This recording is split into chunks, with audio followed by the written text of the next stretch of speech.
Sir ये बताया जाए कि नीतीश कुमार ने एक ऐसा कौन सा बयान दे दिया है बिहार में कि अचानक पूरे विपक्ष एक साथ खड़ा हो गया और बताया जा रहा है कि महिला विरोधी बयान है और विपक्ष लगातार मांग कर रहा है कि उसकी इस्तीफा तक दे। तो क्या मांग क्या किए थे और जिस बारे में बातचीत करना चाहिए था वैसे तो क्या मामला क्या था? देखिए आज़ाद जी, ये जो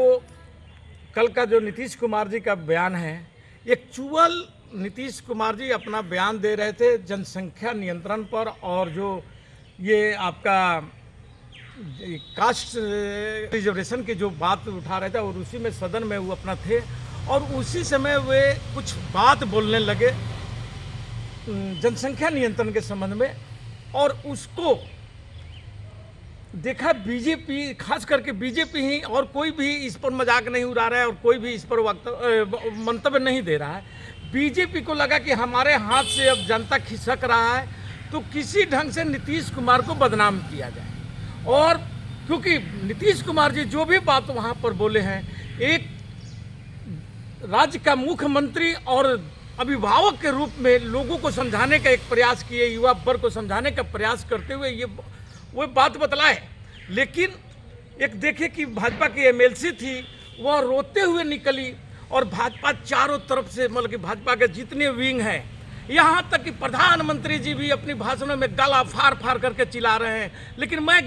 प्रधानमंत्री जी से पूछना चाहता हूँ कि जिस दिन आप अपने भाषण में बोले थे कि बेटी पढ़ाओ और बेटी पटाओ, उस दिन आपकी ये सारे चैनल से लेकर के और सारा आपका विंग कहाँ चला गया था? उस दिन क्यों नहीं ये बात बोला गया? मान लीजिए स्लिप ऑफ टंग किसी का भी हो सकता है, नीतीश कुमार का भी हुआ, आपका भी हुआ, लेकिन आप चूंकि मीडिया से लेकर के आपकी अपनी जो पार्टी की तस्ता है उस पर आप इतना भौकाल किए हुए और एक देश का चर्चित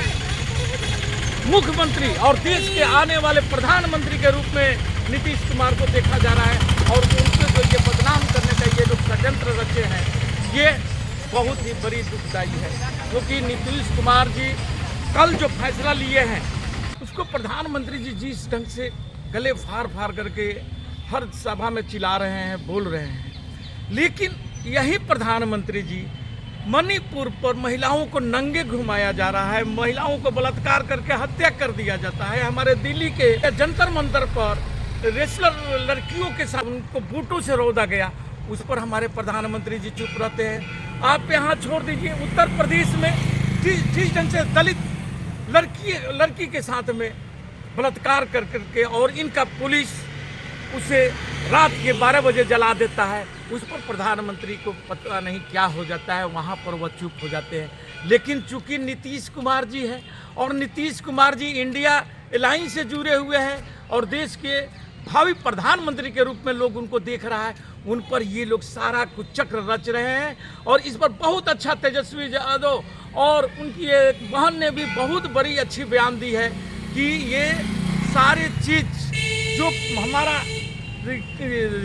रिजर्वेशन जो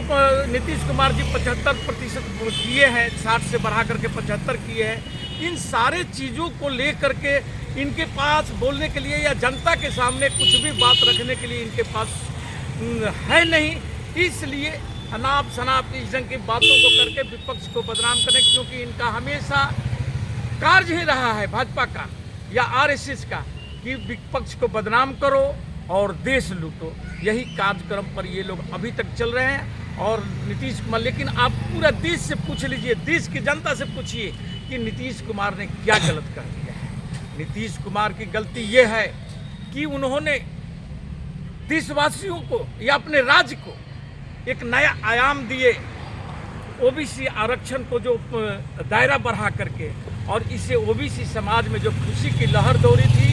उसको ये लोग धराशायी करने के लिए, उसको ख़त्म करने के लिए लोगों में ये बात नहीं प्रचारित हो और अपने ये प्रचार तंत्र से, क्योंकि चूँकि पूरी मीडिया